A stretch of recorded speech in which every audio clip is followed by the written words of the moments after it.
I think if there's one key takeaway to take home with you that is really useful, it's like the master key in the Buddha's teaching is this one.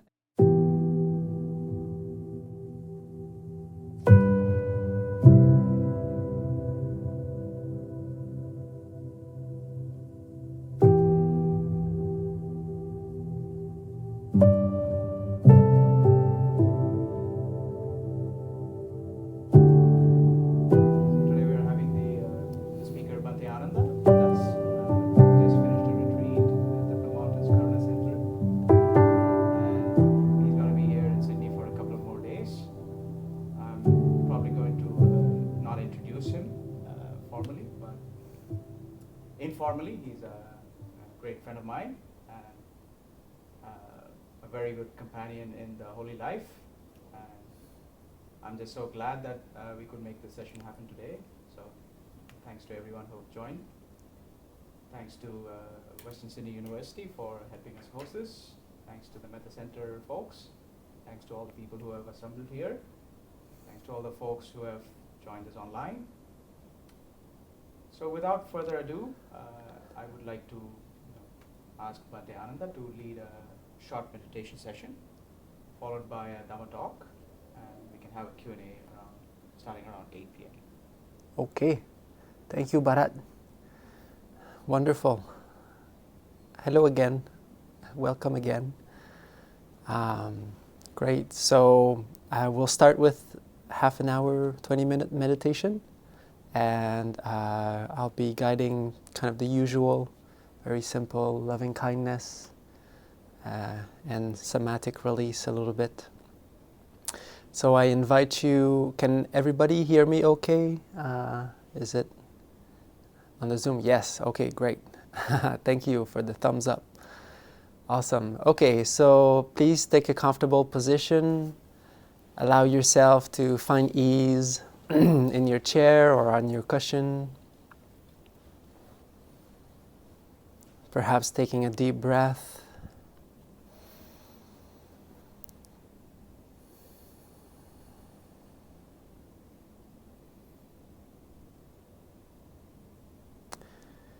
And relaxing your whole body.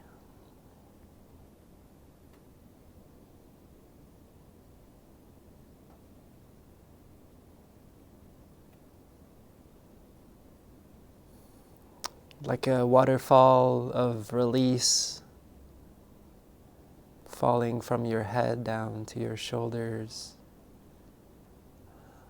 loosening everything in its course.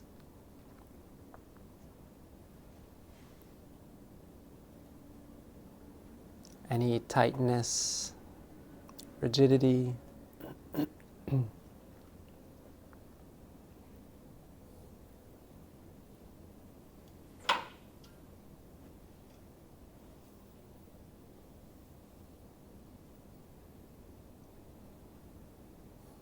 closing your eyes.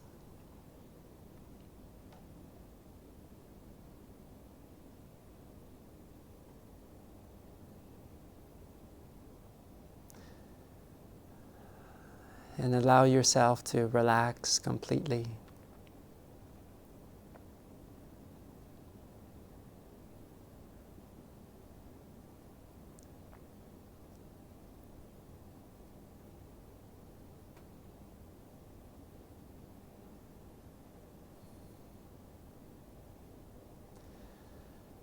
Whatever happened today at work or whatever you were doing, whatever happened last week, whatever plans you have for tomorrow or later tonight, simply relax, letting all wash away.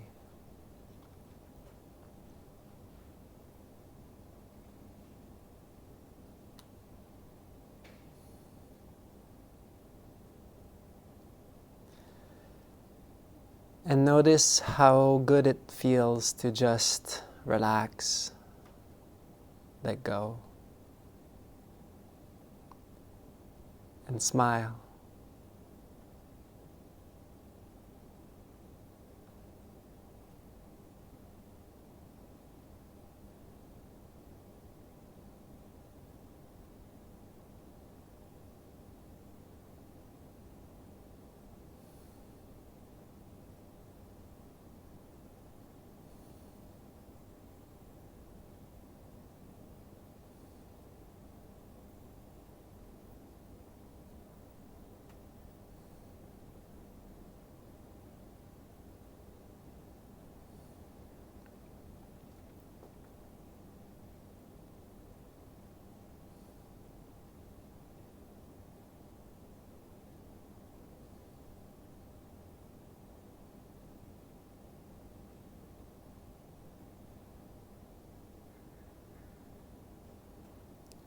enjoying the relief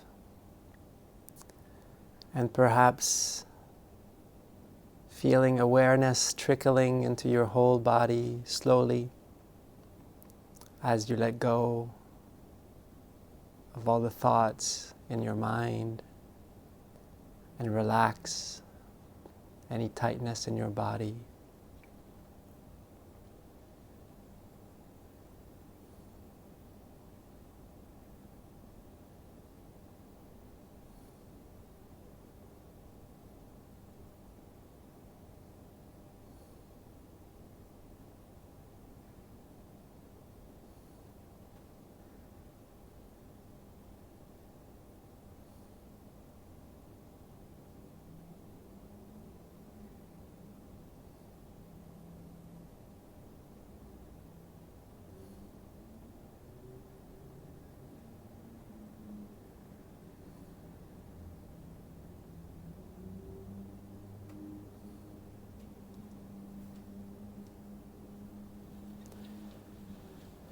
And as you relax and calm down, you might notice that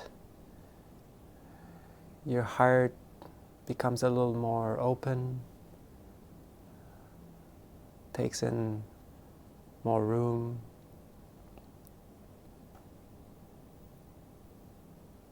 Becoming more vibrant.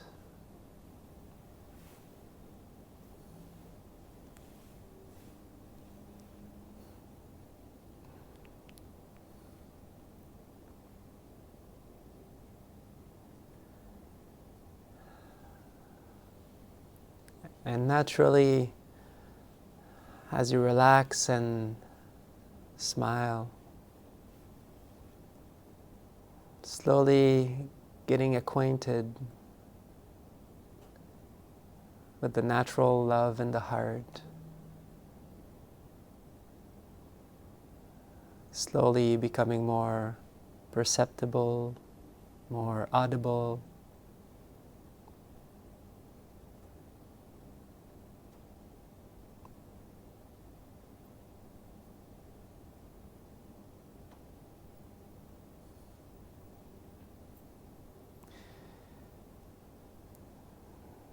You can remember the feeling of loving kindness by perhaps remembering a time when you were happy.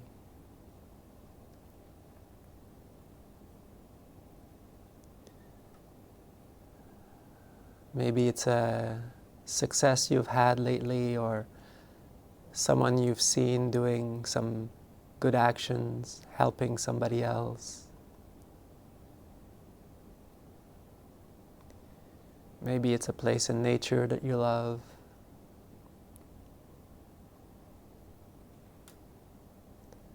That you feel that love for all beings.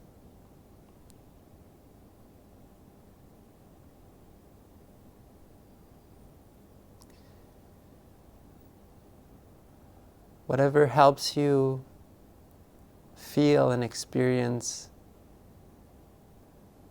the feeling of love in your heart. That warm, vibrant, radiant feeling in the center of your chest.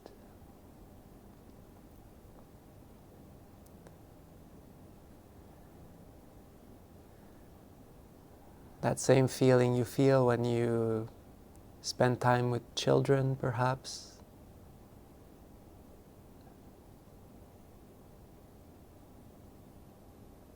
Or when you hold a puppy or a kitten.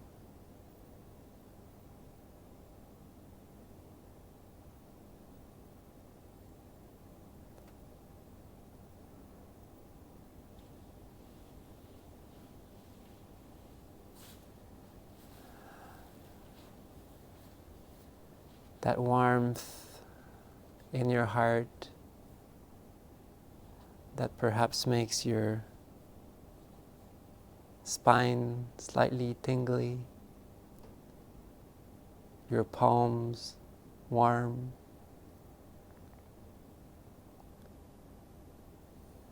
maybe your cheeks blushing, becoming warm.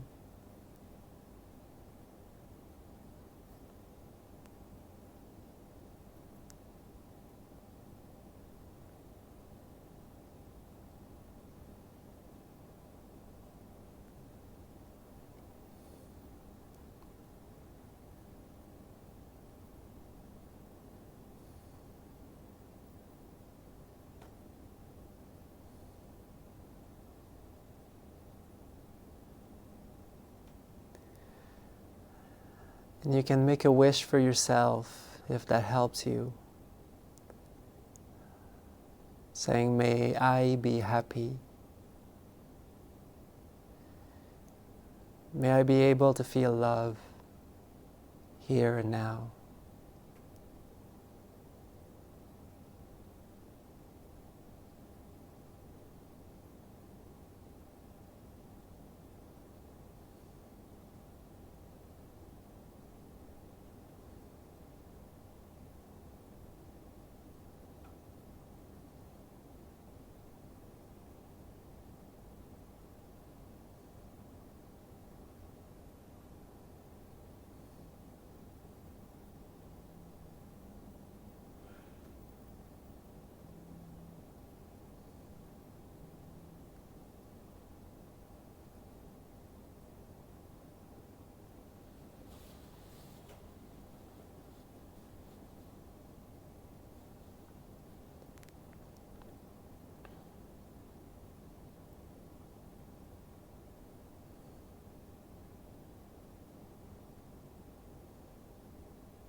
And using those sentences to really feel how the feeling of love feels in your heart.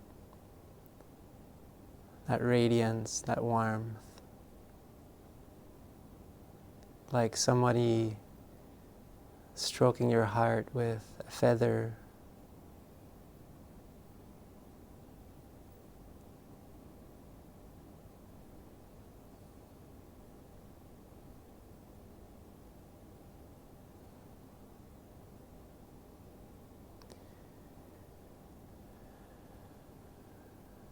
As you continue relaxing,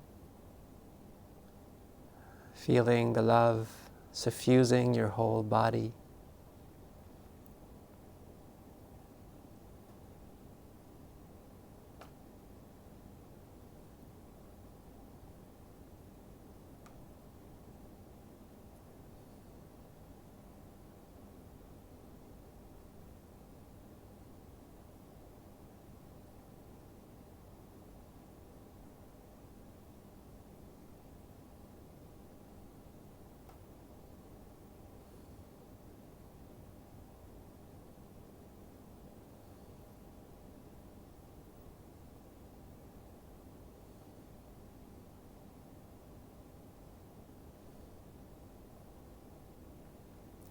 And smile, enjoy.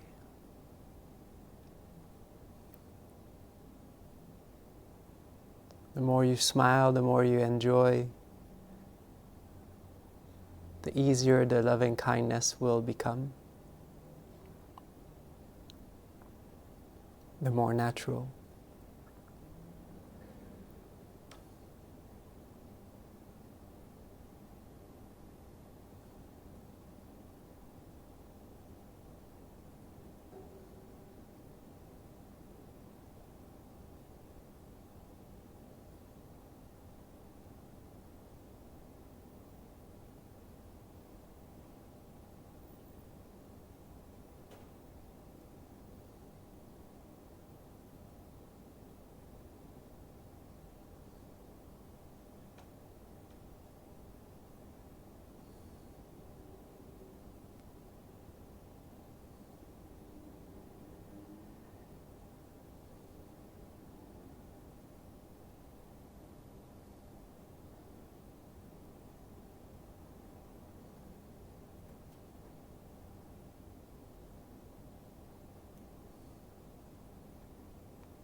And as you feel the love becoming more established in your heart and your body,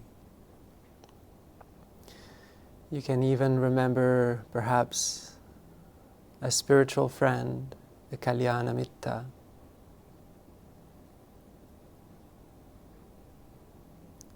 for whom you have an easy connection, a beautiful connection that is inspiring and uplifting, a person you look up to for their good qualities.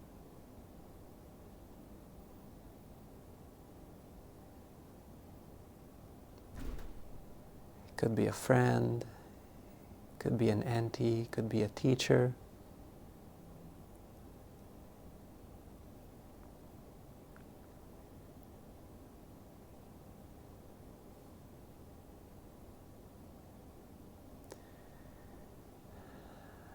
And see them beaming with happiness, smiling at you. Place them in your heart. Surround them with your love. And sincerely wish them well.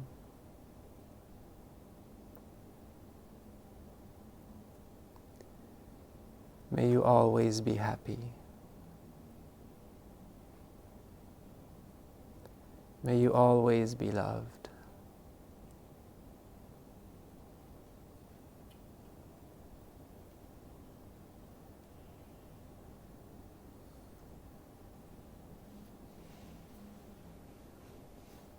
May you always be protected.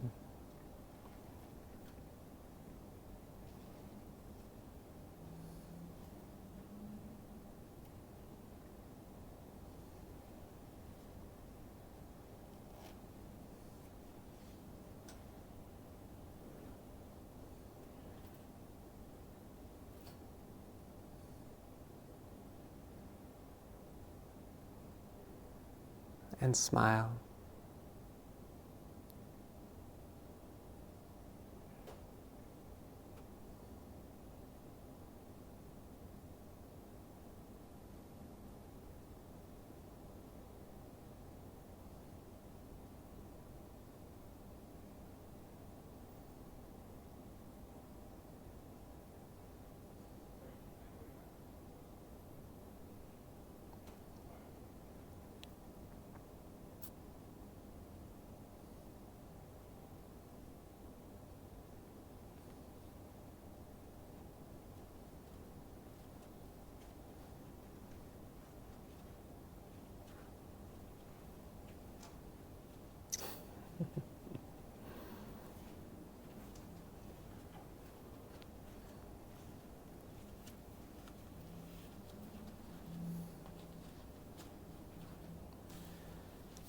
And whenever the mind becomes distracted, whenever you notice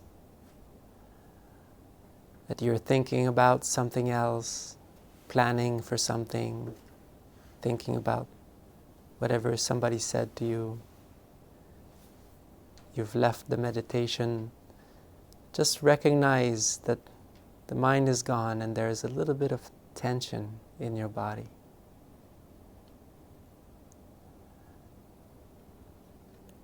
Then release your mind from that distraction.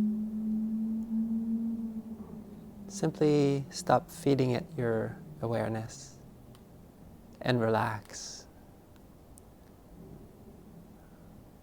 Relax any residual tension in your body, especially in your head. Take a few seconds.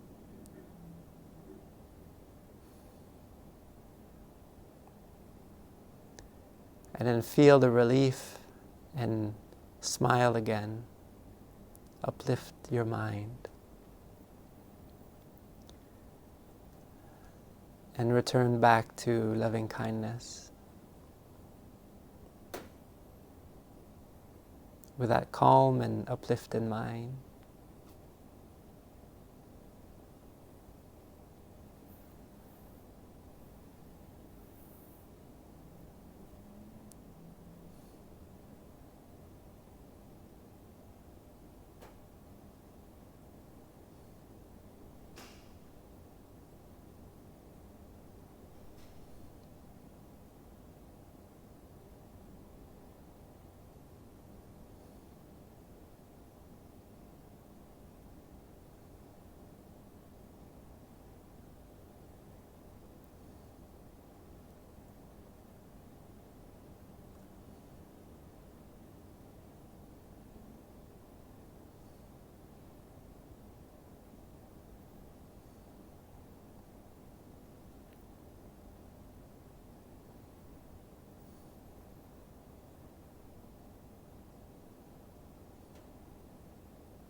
and simply glide on the feeling of loving kindness for your spiritual friend or whatever is bringing you that love in your heart right now. And smile, enjoy.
Slowly allowing yourself to slowly opening up your eyes,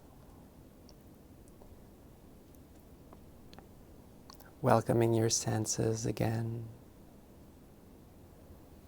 carrying that beautiful love in your heart, welcoming the room.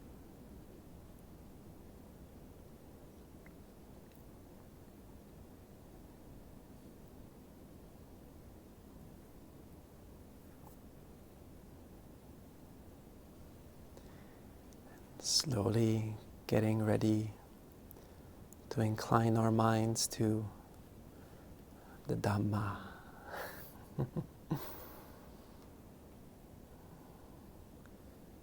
Welcome to everybody that just suddenly appeared. Whether in physical reality or on Zoom.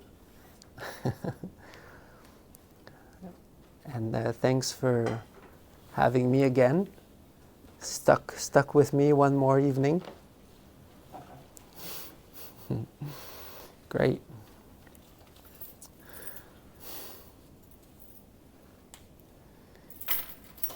And so, oh wow, there's a few more people. Yay, turning on the camera so I can see people. Yeah, well done. Thank you. I don't know, I can't see very well from far, but you look all very lovely. Smiling. Okay.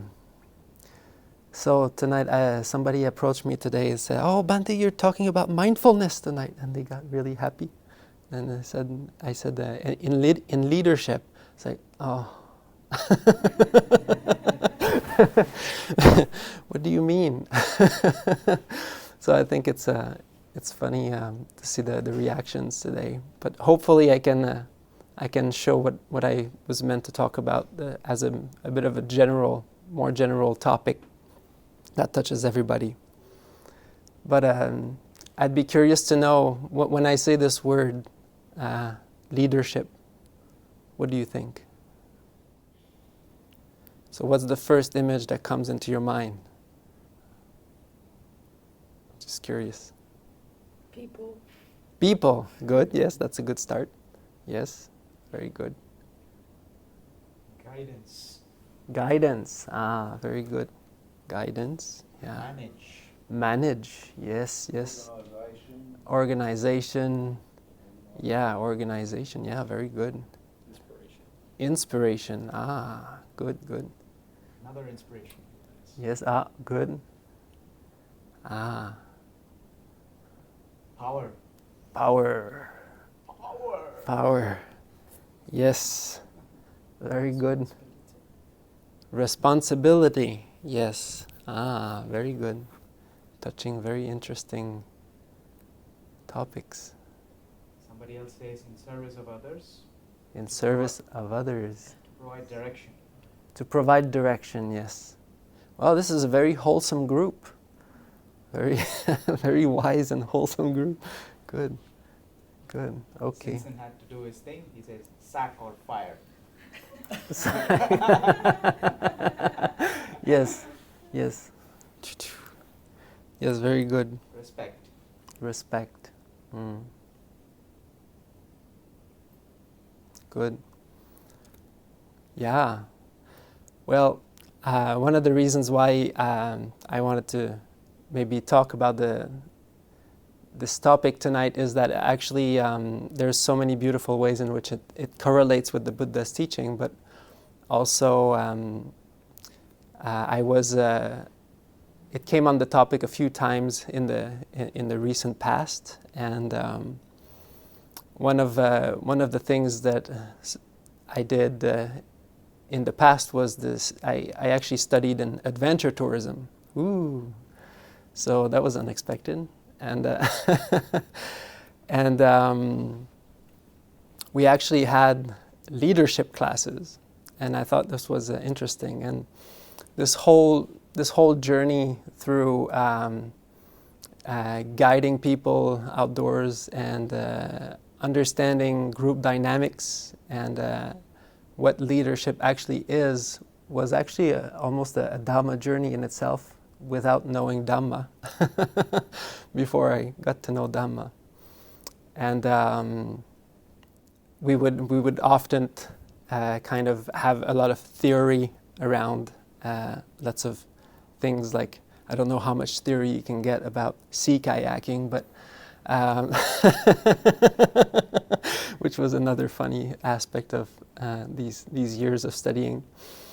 But we would have all these expeditions that we would plan for and kind of learn about and prepare, and usually we would have like sea kayaking, trekking, skiing, canoeing expeditions, and all kinds of rescuing and all that. And what would happen is that we would split often the duty of leadership so that everybody gets the time to experience what it is. And so usually we'd go for a few days, and one day was, let's say, this group of people, and then the other day was the other group of people. So we really got to see intimately what people's definition of leadership was and how they perceive that. And it was a really interesting journey because I was probably no different than the average. Other people kind of thinking that leadership was for like A-type personalities and, moving forward and pointing fingers and going directions, and not pointing fingers and like finding faults, but but like that's where we're going, and task oriented, and showing the way and all that. But it was a very humbling experience through it all, because I learned that actually from very good teachers actually that showed me that leadership is a lot lot more than this. And actually leadership is not necessarily being at the front, leading people, telling them where to go, but it's actually also good leaders are in the group. They have other qualities. And mainly leadership is about understanding people. And yeah, soft, right on, right on it. And all the qualities that were mentioned. So, which I didn't know at that point in my life. I had to learn.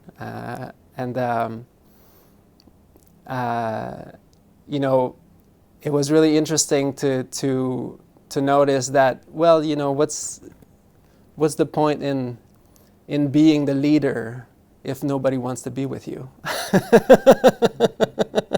Right? Does that sound familiar? And what's the point in like trying to lead or govern people if it doesn't actually, you know, ends up being a good experience? And so we can have, because I was like that. I was really like, I had these big projects, and you know, okay, we're gonna do this. You know, we're gonna do more than anybody else,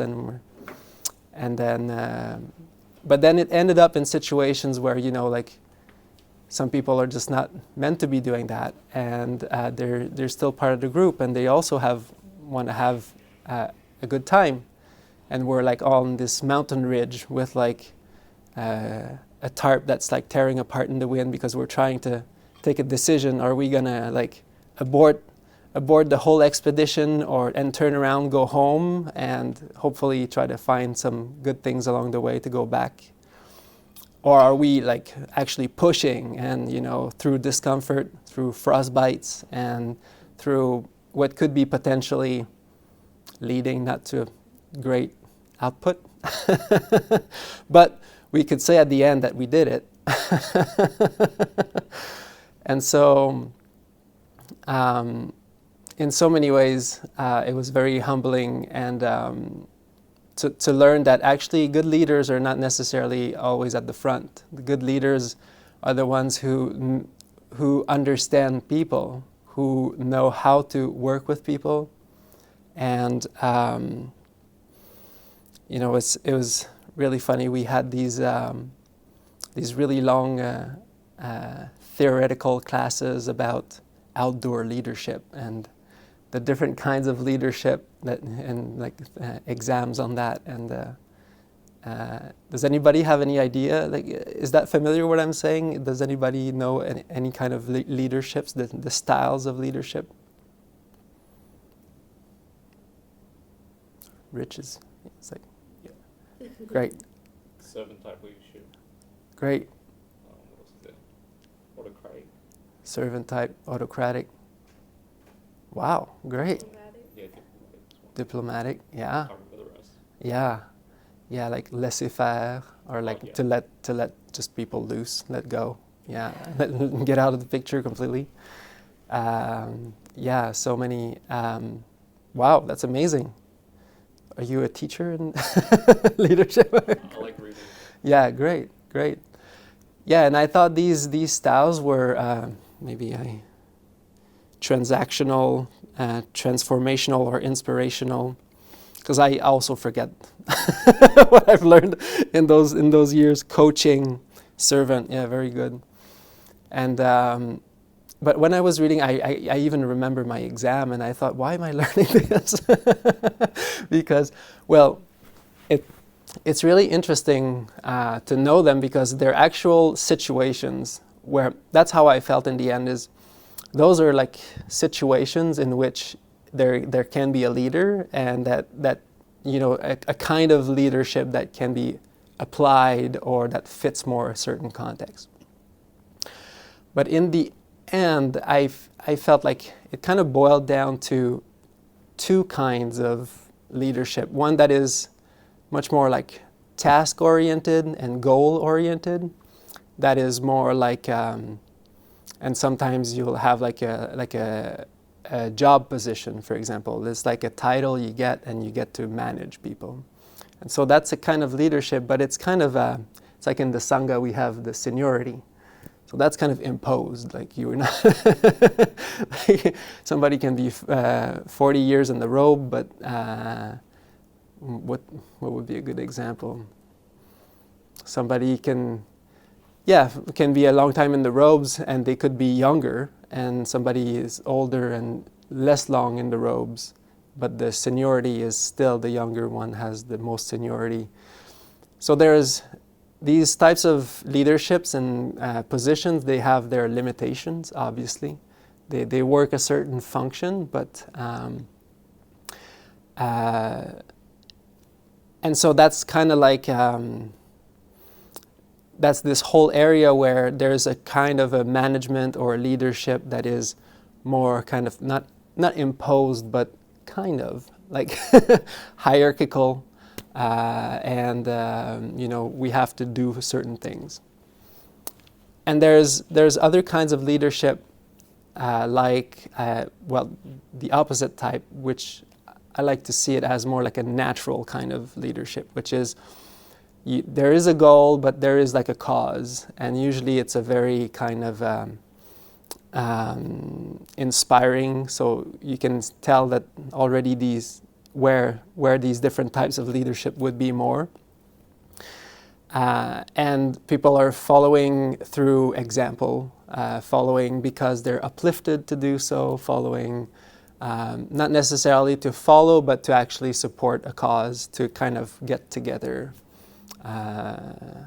Like the Mettā Centre, for example, or something like that, which is more like it has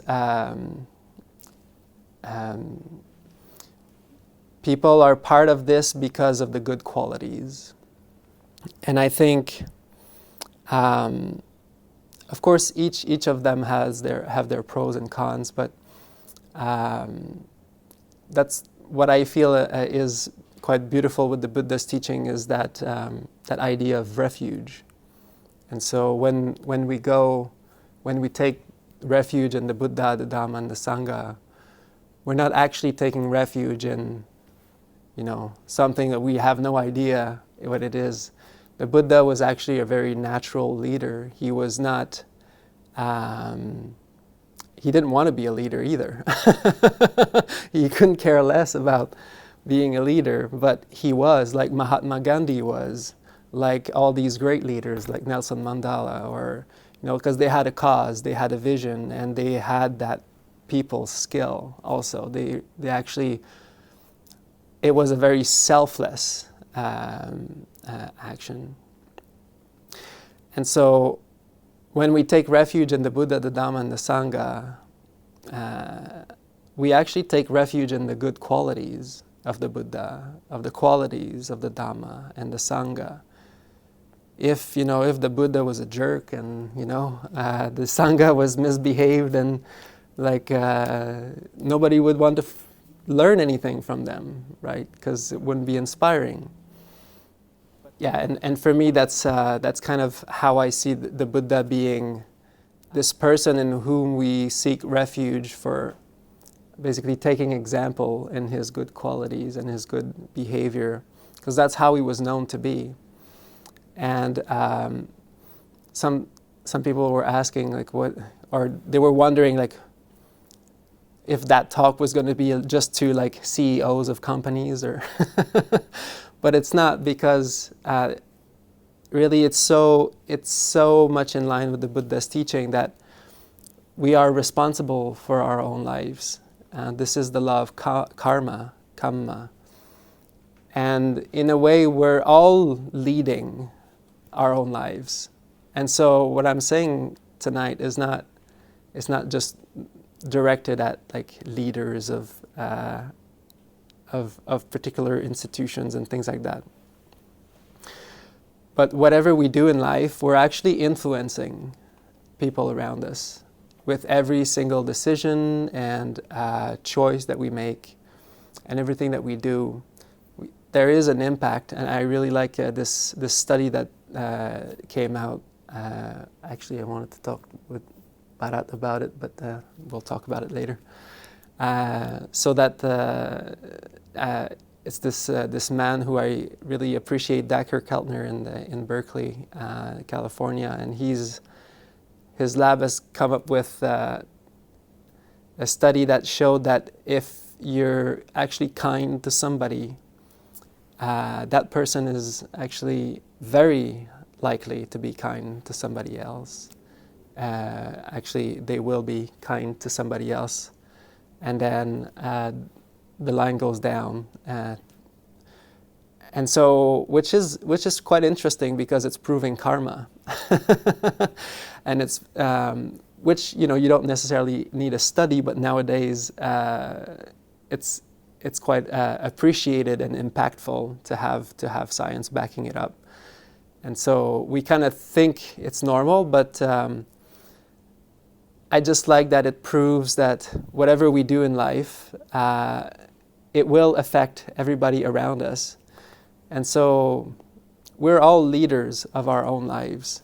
And these qualities, to learn about these wholesome qualities is really important, because we don't need to maybe govern our lives like dictators, but we can actually be natural leaders in wholesome and good qualities by just learning about the Dhamma, learning about the Buddha's teaching and his amazing wisdom. And so there's this line in the Dhammapada, the verse of the Dhamma, and it's one of the gathas that got me really into the Buddha's teaching, and it says, irrigators direct the waters or the rivers, fletchers shape the arrows, the carpenters carve the wood, and the wise master their own minds. And I really, when I read that, I thought, wow, this is quite beautiful. And the wise and the leadership and all these themes are very kind of together in Buddhism, because to really be good at anything, to really be present and mindful with anything, we need to understand the mind. We need to be the masters of our own minds. And for that, there's just a few key principles that we need to just know and understand and practice, and that can get us quite a long way. And there's this sutta that I really like about mindfulness and how. See, now we're talking about mindfulness. Yay, we've made it to the Dhamma. And well, actually, before I give the Buddha's definition of mindfulness, because it's always mindfulness. Have you heard the term? In Buddhism, apparently, it's quite abundant. It's quite used everywhere a lot. And I'd just be curious to know what's your definition of mindfulness. My teacher had a special one. Many people have different ones, but maybe before I give the Buddha's definition, I'd like to get a sense of. And so you can type it in the Bharat GPT. Type it in the chat. Yes. Or say it out loud. There's What? two definitions I remember. Two definitions, Yeah. yes. One I think might be Bhante Ānanda's Mm. which is remembering to watch the movements of the mind, Yes, remembering to watch the movements of the mind. which I thought was very eloquent. Mm. And then the second one I really like is hanging your mind on an object whilst being aware of everything else. Hanging. Hanging your mind on an object whilst being aware of everything else. And I think that one is more when you have an object in your meditation, you mind what mindfulness means in that context, Mm-hmm. but may not apply to objectless or just an awareness meditation. Yes. Yeah. While being aware of everything else, which is interesting, I isn't really it? like that one because I think naturally my mind was quite concentrated. It goes into Yes. very concentrated state easily, but it's not aware of everything else. In that way, I guess, like, you don't have the wisdom that allows it to arise, or you have slight aversion that represses certain things from arising. So it's not really right mindfulness. So when I heard that phrase, it was very good, because it kind of corrected certain tendencies I had. Good. Yeah. Very good. So those two definitions are really Yes, yes. Very nice. Thank you. Yeah, those are good ones. Can I read out some Yes. people's definition of mindful? What have we got? Felt continuity of awareness over time. Felt continuity of awareness over time. Very nice. Very That nice. sounds like how I would define mindfulness. Yes. I thought that sounds like a yes. Scientific definition. Yes. Another person says a byproduct of letting go. A byproduct of letting go. That sounds like somebody I've talked to. Yes. Yeah. Another person says to be aware of our mind and its thoughts Yes. and intentions. To be aware of our minds and its thoughts and attention. Yes. Yes. Very good. And another interesting one is being aware when washing soggy dishes. There you go. Yeah, that's one thing I should have known when I was serving at the center. Done a lot of that. Washing soggy dishes. Whoops. Yes. I have my own definition of. Great. That's what I'm looking for. Give it to me. I like to think of it as the mind is full. The mind is full. As compared to mindless. Yes. When Yes. Yes. Yes. Very good. So mind is full, like fully present. yeah. For not just like Yeah, so the opposite yeah. is mindless, when you're Yeah, mindless. Yeah. Yes. Yeah, I like mind emptiness too. Mindfulness. I like mind emptiness is a good one. Yeah, as I was saying. That's it? That's all. Okay. Then maybe we ask Buddha. Sometimes he has good answers. So apparently he does. So this is from a sutta called Nandiya Sutta. I think it's in the connected discourses, Samyutta Nikaya, for the Pali nerds. I mean, this is I'll change it a little bit because it's adapted for a certain situation. But he says, how does a wise practitioner live mindfully? Nandiya, a wise practitioner, is filled with confident understanding about the teachings and the practice. So basically, he's just saying somebody has learned the Dhamma. They know the Eightfold Path, what it means, like the words and the concepts. That practitioner does not become complacent with this understanding. That's where it begins to be interesting. And diligently meditates by day, and is devoted to mental release or solitude at night. Living mindfully in this way, there is gladness. Interesting, isn't it? When there is gladness, there is joy. When there is joy, there is tranquility. When there is tranquility, one lives in happiness. For one who lives in happiness, the mind becomes collected and harmonious. With such collected and composed mind, the nature of mental states grow clear. And when the nature of mental states grow clear, one can be regarded as dwelling mindfully. So somebody said it's the result of a process or a byproduct, yes. Of letting go. Of letting go, a byproduct of letting go.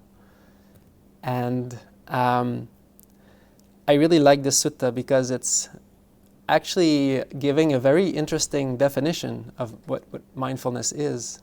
And for me, for a long time, I thought, because I was practicing different kinds of meditations, I've tried many kinds of different methods. And I thought that mindfulness was to actually be able to, I think I heard it too, to sustain awareness onto a specific object or something, which is not, I mean, this is kind of like the product of this. But we need to know this chain, how this works, to know how to be able to maintain that mindfulness. Because if we just want to be mindful like this, well, that's actually, yes, I can be mindful like this. I usually have a microphone or something. I can really look at increasing details about this cup. And it becomes very clear. But the moment that I stop putting that force of mindfulness, that is kind of, this is actually, we were talking about this today, this is actually kind of a parasympathetic activation where you're actually doing, you're putting your mind onto something. But what the Buddha seems to talk about here is something related to joy and letting go and relaxing, which results in a mind that is very stable. And like this, the mind becomes easily aware of anything that is just as it is, as present. Somebody was asking me today a question about when the Buddha is saying being aware as body in the body. What does that mean? I thought that's a good question. I think because sometimes it's translated like that, but I think that's just a mistranslation, or it's just really difficult to understand what the Buddha would be meaning by this. But I think the Buddha just means body as body, sensations as sensations.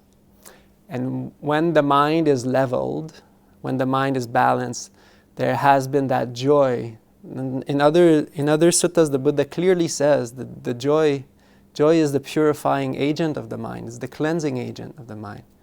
Like Bhante liked to say that, Bhante Vimalaramsi, he liked to say about his own name, my teacher, because Vimala Ramsi is, Vimala means like without dust or without stains. Ramsi is like radiance. So he would call himself Mr. Clean. He was such a, very, very friendly, Mr. Clean. And so it was really, but that's how it is. The joy will cleanse the mind and will make it, and we're not here obviously talking about a joy that is outwardly excited or, about, oh, I got a chocolate bunny. Well, that's great, but I'm not talking about this one.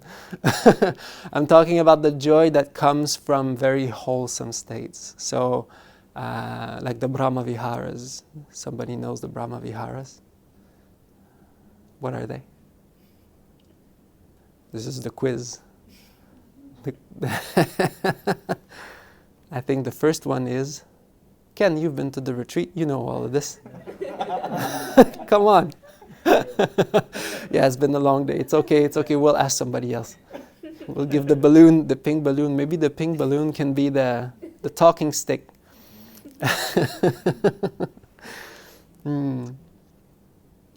So the first one I think is about what we did in the guided meditation, maybe loving kindness, yes. First, Brahma Vihara. Brahma Vihara means a divine abode, or the abode of Brahma. I'm not going to go into great detail about this tonight, but maybe later. And then there is, almost said it. Compassion, yes, yes. It's been a long day. It's been a long day, you guys. There's sympathetic something. Joy, very good. And then there is, are you good? Equanimity, yes, very good. And I like to call it calm also, Upekkha, or blissful poise, depending on how I feel. But so these 4 Brahma Viharas, these 4 divine abidings, which come with actually already a lot of joy in them. Like these wholesome states. And in Buddhism, we make that over and over again, that point of uplifting the mind, and it seems to be missed sometimes. It's funny. You know, in Sri Lanka, there's this tradition, we will have a Puññānumodanā, for example. We will rejoice in the merits. Nowadays, it's understood as sharing merits, which is very funny. So Puññānumodanā, Puññā means merits, and Anumodana means to rejoice. But somehow it got turned into more like a rite or a ritual, which is like, oh, I'm going to give the merits to elder beings, which is it's a beautiful thing. It's a very, very skillful thing. But the actual meaning of Anumodana is to rejoice. And see how it turns this merit thing around? Where merit doesn't become just another blind ritual. It actually is a tool to uplift your mind. Because actually the more wholesome deeds that we do, and that's another thing that Decker Keltner, this very lovely person I was talking about, he's actually wrote a book about awe and how to feel feeling awe and the benefits of feeling awe, and when do we feel this, and the benefits on our immune system, on our health, and our relationships, and our just general happiness. And he said the number one source of awe, which people would think it's sometimes nature or things like that, actually that's second. The first source of awe is other people's goodness, and he calls that moral beauty. And they have a lab, and they've all done these. We need to talk. They have these. They've done all these studies about all the health benefits of awe and of being uplifted in mind. And actually, one of the first causes to see other people's good actions and our own also. And it's so tied in to the Buddha's teaching. When we rejoice in other people's merit, when mudita, when the 3rd Brahma Vihara, when we have that sympathetic joy, that resonant quality of just seeing somebody happy and just being like, I'm happy too. You know, and it can actually get us in trouble sometimes. It depends on. Like last time I was walking in Sydney, discovering Bankstown, and it was in the evening, and some people were just like laughing at someone who was trying to get into their car, and it was just like a friendly, laughing, and I was just laughing because they were laughing, and he's like, "Oh, the monk is laughing at you," and I was like, "Oh no!" So yeah, just be careful. Sometimes, sometimes it happens, but.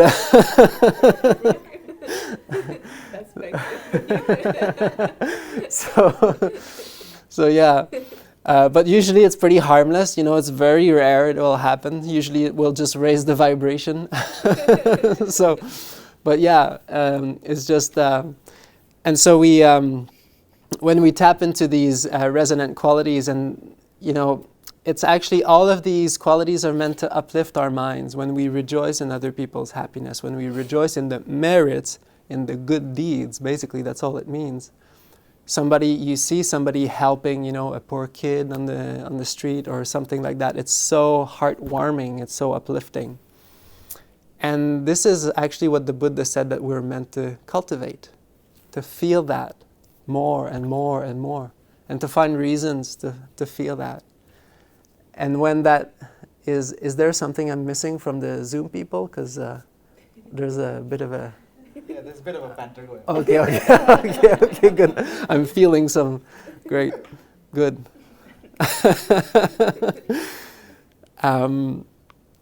So all of these wholesome states are meant to uplift our mind And so there are the basis for this sequence to arise, for that gladness to arise, for that joy, that piti to come and purify the mind. And when, like some of you have come on the retreat and you've seen after a few days, at the beginning it's hard to see because it takes a bit more time.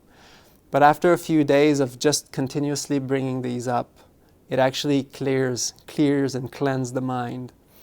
And it becomes very clear and very present and tranquil. And so I think if there's one key takeaway of the Buddha's teaching to take home with you that is really useful, it's like the clé passe-partout. How do you say that in English? It's like the master, it's like the master key.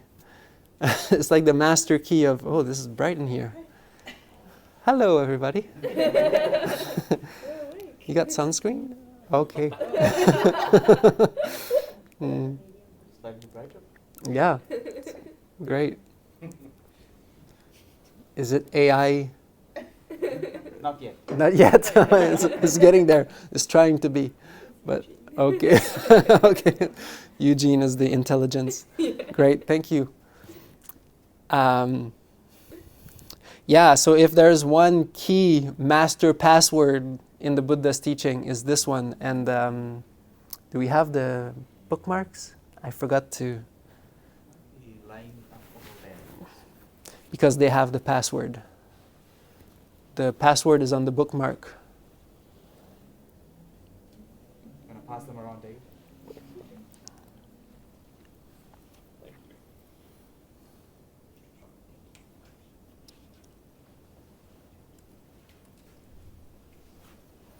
And it's on the side without the picture. It's written Sukhino Chittang Samadhiyati. And this is the happy mind becomes collected. And that is the password. It's the cheat sheet.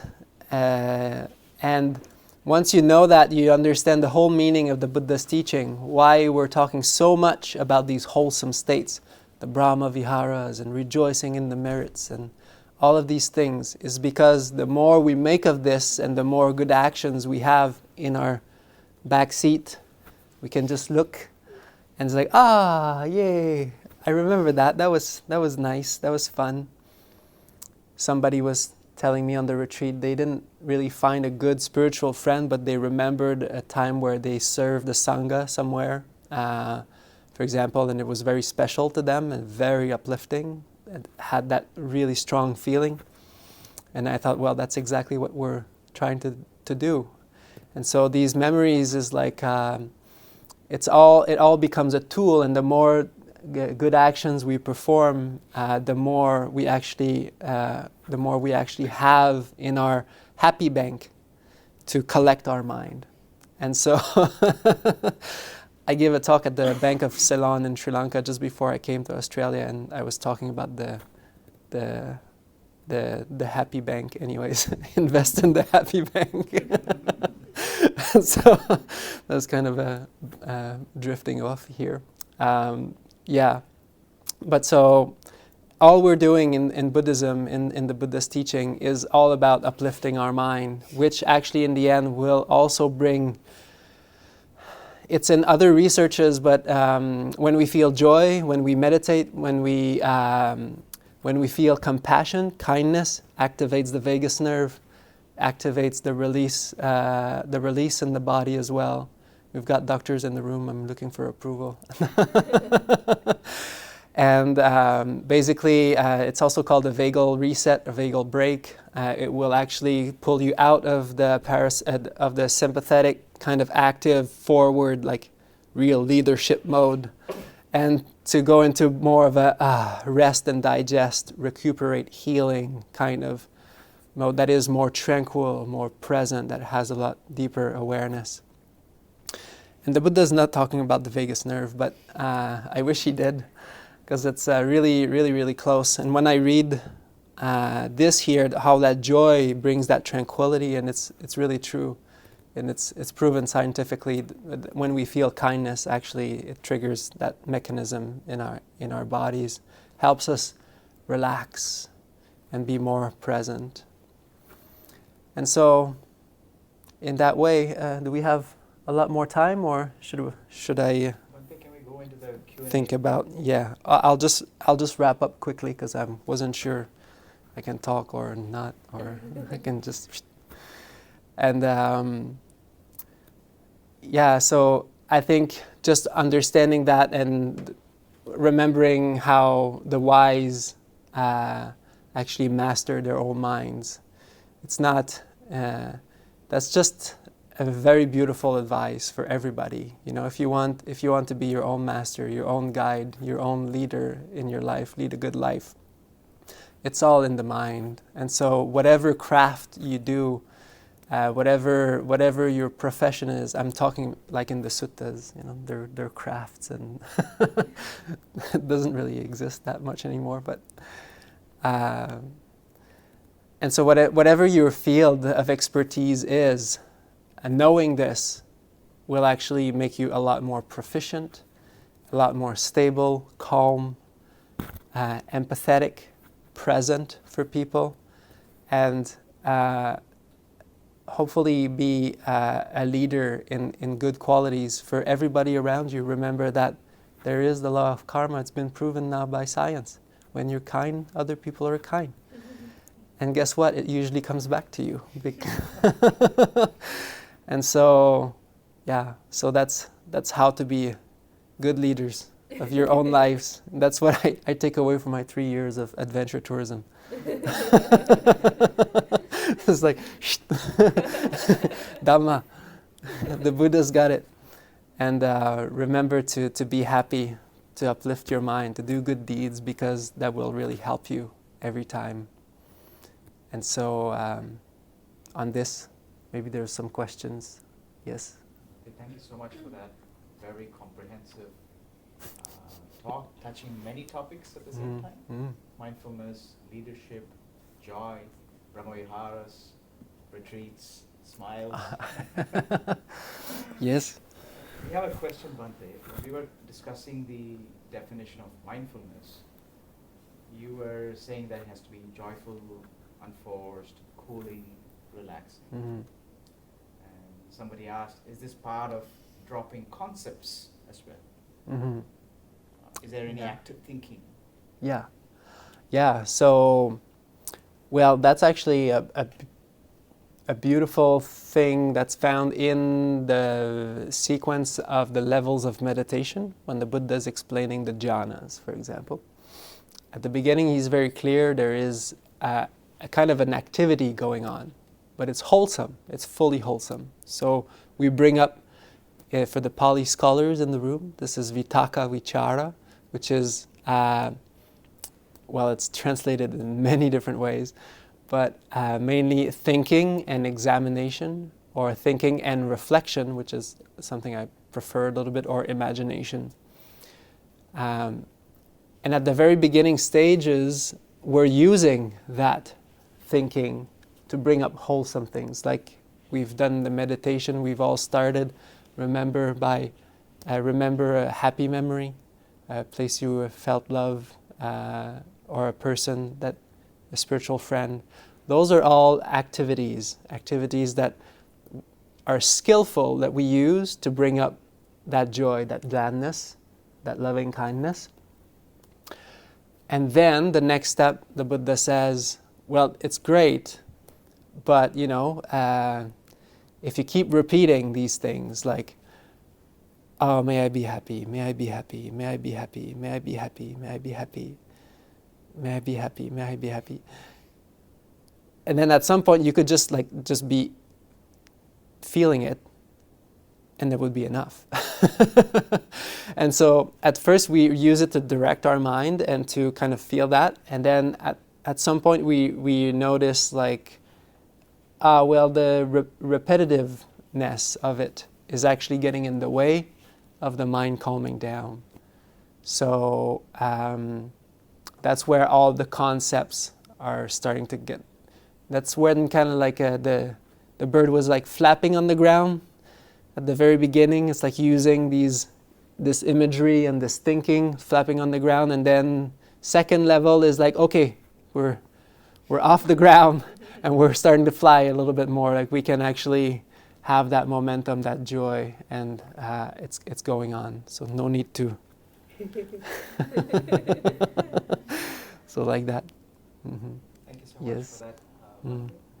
So I think you may have addressed it in another session, but just for the audience here, and it's a slightly different question.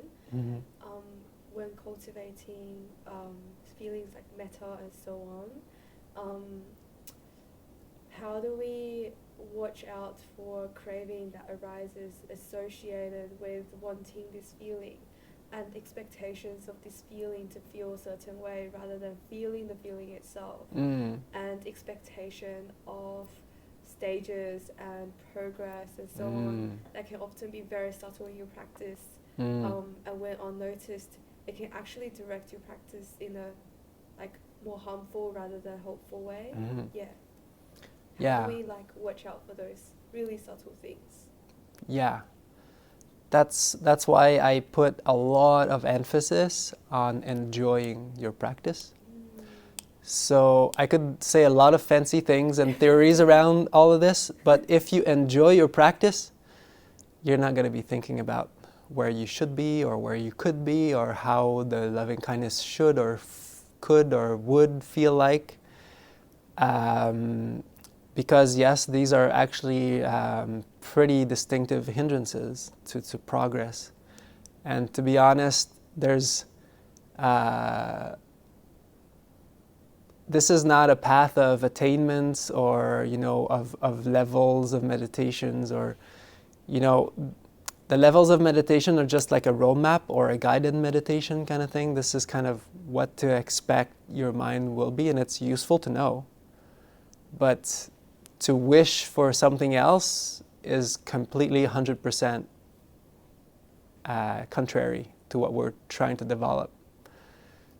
And if you just enjoy your practice, like you're enjoying the loving kindness wherever you are in your practice, on retreat, we don't even tell people where they are in terms of levels of meditation because it doesn't matter. Because when we start talking about this, people start to cling to these things.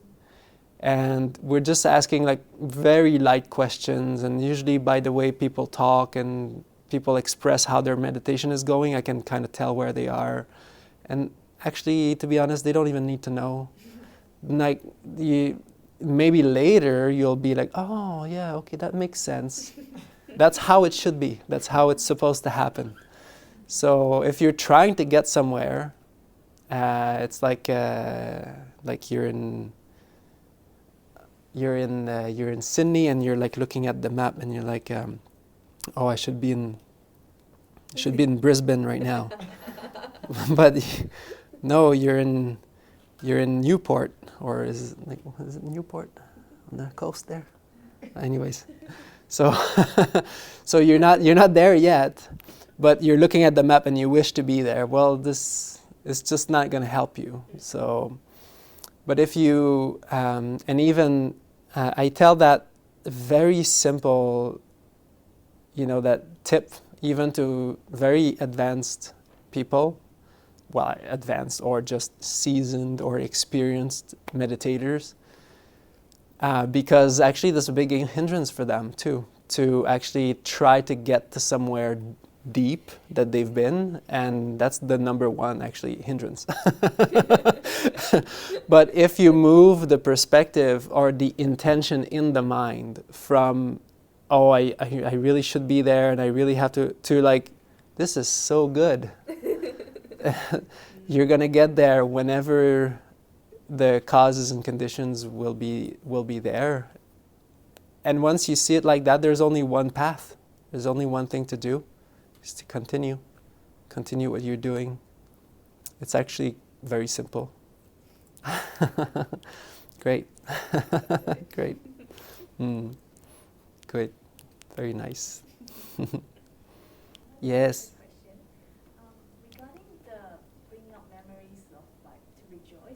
Yes. Does that makes your mind wander off into that event? Yes. like papañcaing, you know. Yes. You go into like this Yes. thinking about the event and what happened, and then although you're rejoicing, you're happy about it, but Yes. like you think about it, and is that not a good thing? Yes. So the moment, like I just said earlier for the question on the dropping concepts, so if it goes too far into thinking, then usually there will be a breaking point where you'll feel like, yeah, I'm not meditating now. Like I'm gone. Like it was wholesome, and then you start to think about like that person more in particular, and then like what they did, and maybe it was mixed for a while, and then at some point it just became intellectual. But the real goal is to feel. This is like a feeling meditation, and that's one huge thing that happened, is that loving kindness nowadays, it's taught as a very systematic, repetitive, intellectual thing. Like people will repeat certain phrases like may all beings in the northern directions, may all be free from suffering, may they all come upon happiness. Yeah, you know it. So, and then you do the 10 directions. It's not the 4 or the 6 directions anymore. It's like the sub-directions, and like the northeast and then the east, and then, yeah. So I was doing that too. And it's beautiful. And it's not that it's not beautiful.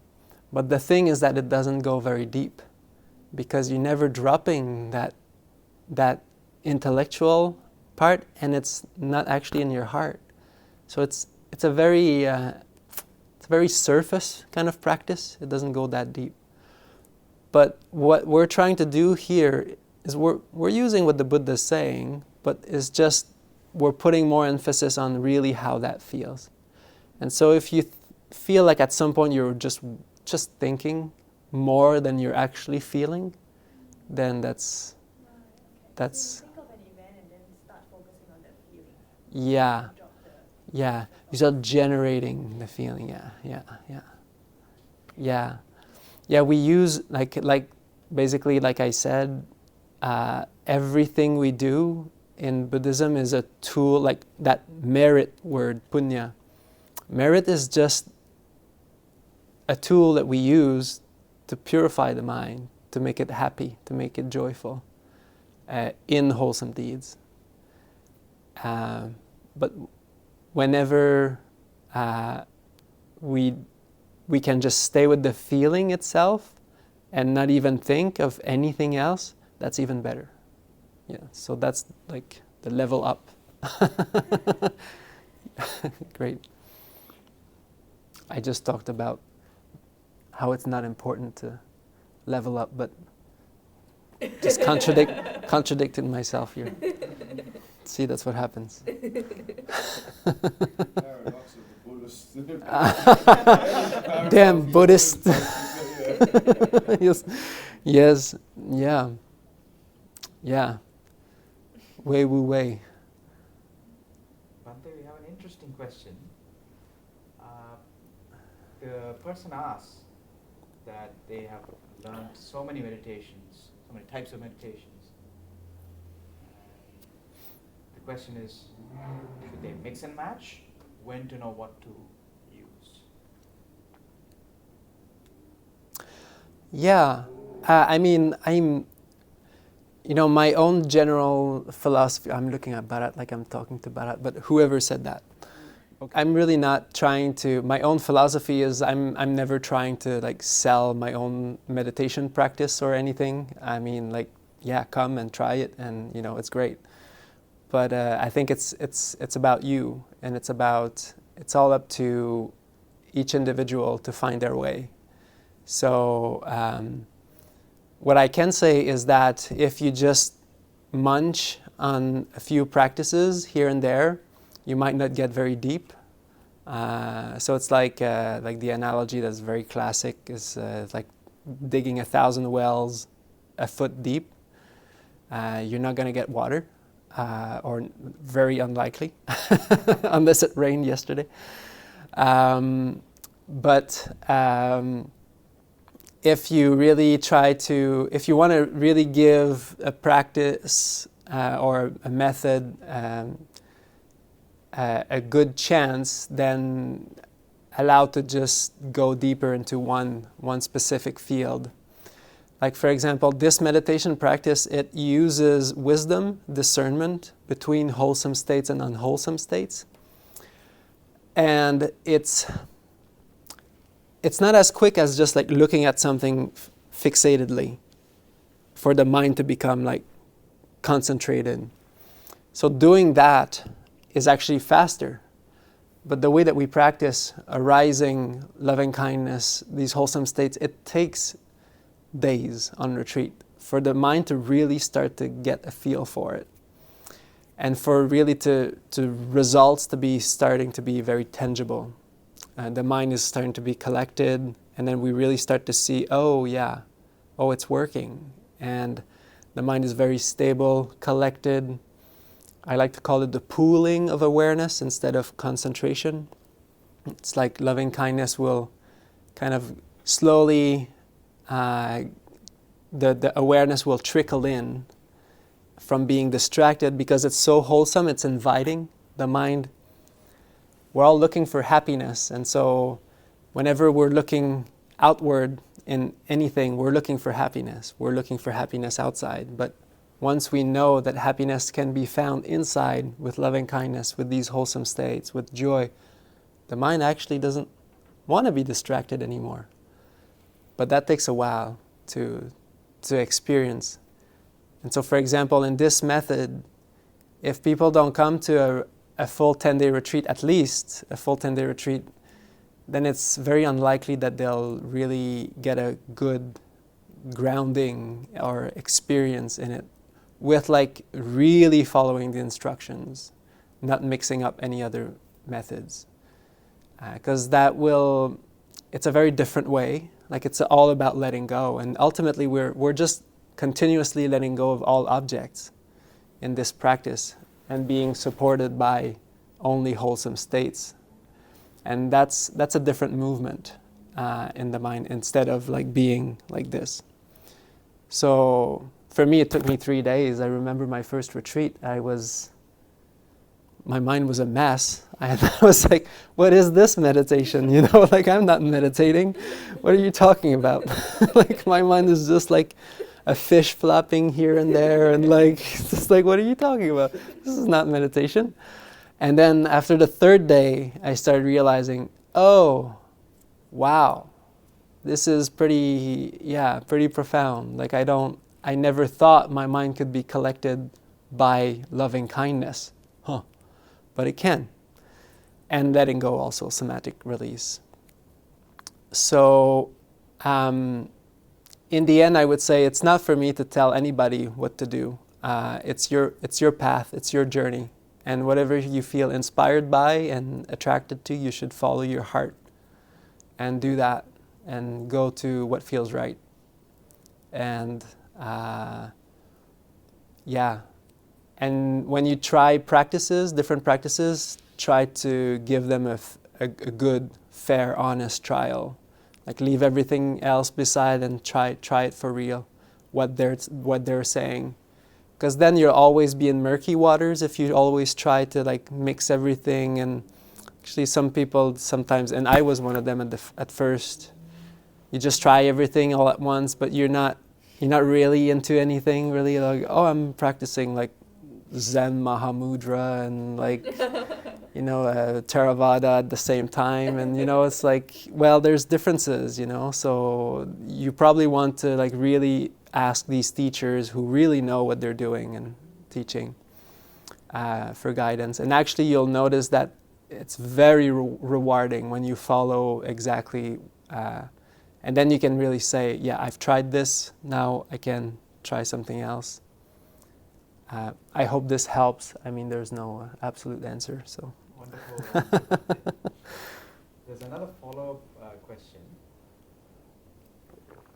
This person has learned about forgiveness meditation. Yes. because the feeling of metta was not tangible for them Yes. after several days of practice. Yes. And the question now is, should that person go back to metta meditation once they start feeling that they've forgiven whatever Yes. need to be done? Wait, who is there? Benjamin. Okay. Okay. So if you feel like you've done most of the forgiveness, you can go back to loving kindness. The thing is that if people just practice forgiveness in the regular life, it's kind of heavy sometimes, and people would like to have a bit more uplift. So I usually say, you can, unless you feel like really there's something deep there, you can go back to loving kindness and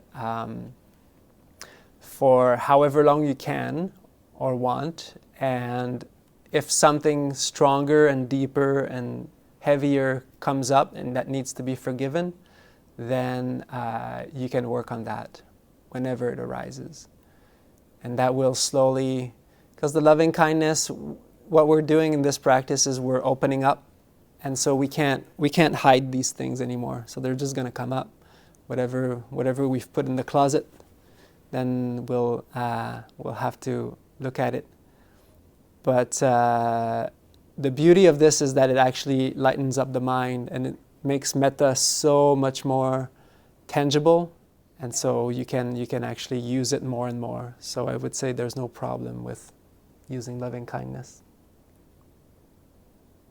Okay, Bhante, that is almost the end of our session, but I would like to open up the floor for one more question.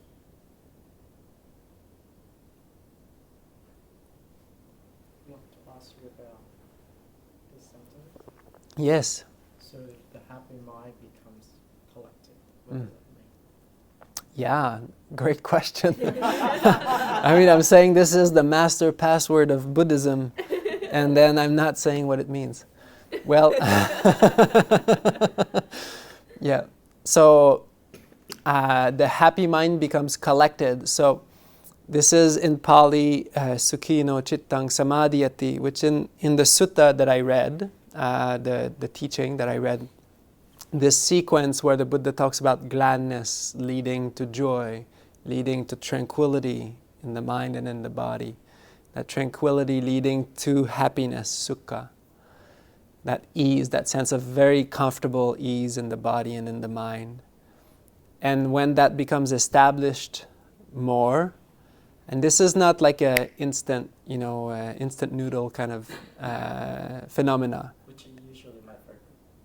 Ah, yes, me too, but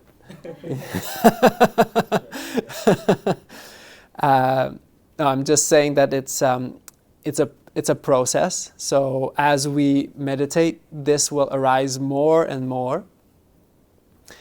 And that happiness, that ease of the mind, that comfort in the mind will become more tangible, and the mind will become like collected, unified. And this is what that word means, Samādhi. That's the collectedness just means it will become calm and together instead of hectic and scattered. Sometimes we know something by its opposite. So, yeah, like wholeness, but also together, like unification, sometimes it's called.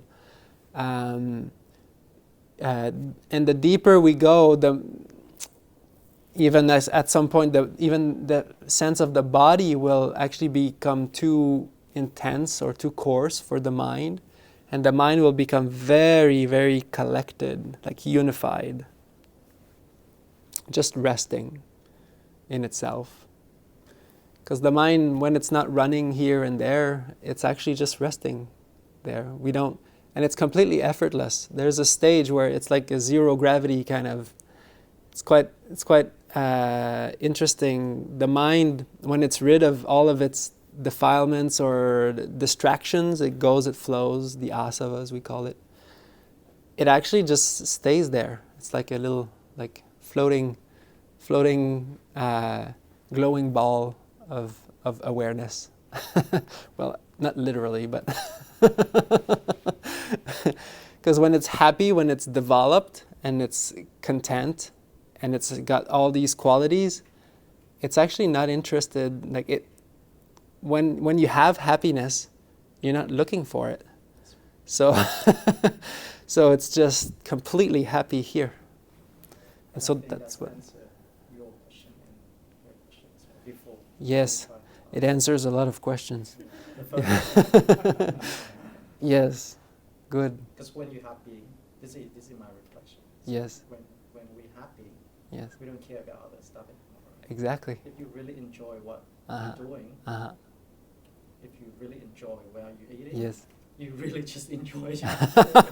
Instant noodles, yeah. It's like tomorrow I win like $10 million.